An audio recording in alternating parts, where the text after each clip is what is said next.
عورت کہانی کے اس سیگمنٹ میں آپ سب کو خوش آمدید۔ آمنہ گھونگھٹ میں بیٹھی سنہرے خواب دیکھ رہی تھی۔ بارات کا شدت کے ساتھ انتظار ہو رہا تھا، مگر سب پریشان تھے کہ آخر بارات آنے میں اتنی دیر کیوں ہو گئی۔ اتنے میں ڈھول کی آواز آئی اور سب نے یک زبان ہو کر کہا کہ بارات آ چکی۔ دولہا والے خوشی سے ناچ رہے تھے اور ہوائی فائرنگ بھی کر رہے تھے۔ اچانک ایک عجیب واقعہ رونما ہوا کہ سب ہنستے ہوئے چہرے مرجھا گئے۔ کسی نے بھی نہیں سوچا تھا کہ خوشی کا موقع ماتم میں بدل جائے گا۔ اصل میں ہوا یوں کہ دولہے کے بھائی نے ہوائی فائرنگ کی تو گولی محلے کی ایک عورت کو جا لگی۔ عورت کے بھائی چیختے چلاتے ہوئے ڈنڈے اٹھا کر دولہا اور اس کے بھائی کو مارنے کے لیے دوڑے کہ اچانک پولیس آ گئی اور ایک ہنگامہ کھڑا ہو گیا۔ بارات میں بھگدڑ سی مچ گئی۔ پولیس دولہا اور اس کے بھائی کو گرفتار کر کے لے گئی۔ دلہن بیچاری عروسی لباس میں بیٹھی سوچ رہی تھی کہ اچانک یہ سب کیا ہو گیا، ہماری خوشیوں کو کس کی نظر لگ گئی۔ دلہن کا باپ پولیس اسٹیشن گیا تو تھانے دار نے اسے دھکے دے کر نکال دیا۔ وہ پولیس اسٹیشن سے واپس آیا تو دلہن نے باپ سے دریافت کیا کہ دولہا ساتھ نہیں آیا۔ بیٹی وہ میری بات نہیں سن رہے بلکہ مجھ کو دھکے دے کر باہر نکال دیا ہے۔ اب تم خود پولیس اسٹیشن چلی جاؤ، شاید تمہارا عروسی لباس دیکھ کر اسے تم پر ترس آ جائے۔ دلہن اپنے باپ کے ساتھ پولیس اسٹیشن روانہ ہوئی۔ دلہن نے تھانے دار سے درخواست کی کہ نکاح کی رسم ہونے دیں تاکہ خاندان میں ہماری ناک کٹنے سے بچ جائے۔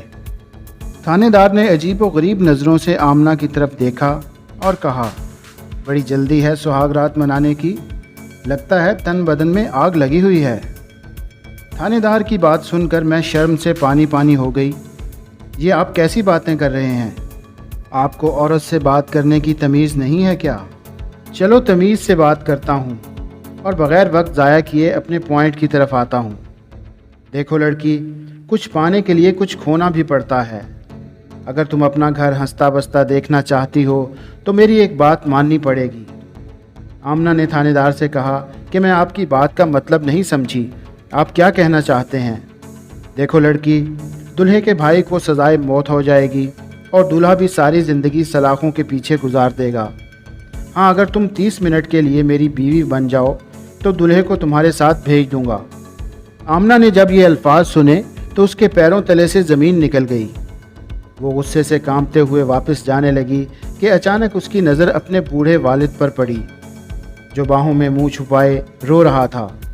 اپنے باپ کو اس حالت میں دیکھ کر وہ اپنے پیروں پر واپس چلی گئی اور تھانے دار سے کہا کہ میں آپ کی بات ماننے کے لیے تیار ہوں، مگر اس سے پہلے ایک دفعہ اپنے ہونے والے شوہر سے ملنا چاہوں گی۔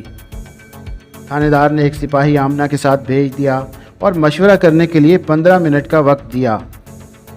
آمنہ دولہا کے پاس آئی اور سر جھکا کر کہا کہ تھانے دار تمہاری رہائی کے بدلے میں میرے ساتھ سونا چاہتا ہے۔ آمنہ نے یہ بات بہت گھبراہٹ میں کہی تھی اور اسے اس بات کا ڈر تھا کہ شاہد اسے بہت ڈانٹے گا اور جیل کو سر پر اٹھا لے گا اور کہے گا تھانے دار کی جرت کیسے ہوئی یہ بات کرنے کی۔ مگر آمنہ کی امید کے برعکس ایسا کچھ بھی نہیں ہوا اور شاہد نے کہا، آمنہ پلیز میری خاطر تھانے دار کی بات مان لو، میں ساری زندگی سلاخوں کے پیچھے نہیں گزار سکتا۔ کچھ دیر اس کے ساتھ سونے سے کچھ نہیں ہوگا، ساری زندگی کے لیے تو تم میری رہو گی۔ پلیز جلدی کرو اس سے پہلے کہ بہت دیر ہو جائے اور تھانے دار کا ارادہ بدل جائے۔ آمنہ کو اپنے کانوں پر یقین نہیں آ رہا تھا۔ وہ سوچ میں پڑ گئی کہ یہ کس قسم کا آدمی ہے جو اپنی ہونے والی بیوی کو کسی اور کے ساتھ سونے کے لیے کہہ رہا ہے۔ وہ پولیس اسٹیشن سے باہر آئی اور اپنے باپ کے آنسو پوچھ کر کہا، چلیں چلتے ہیں۔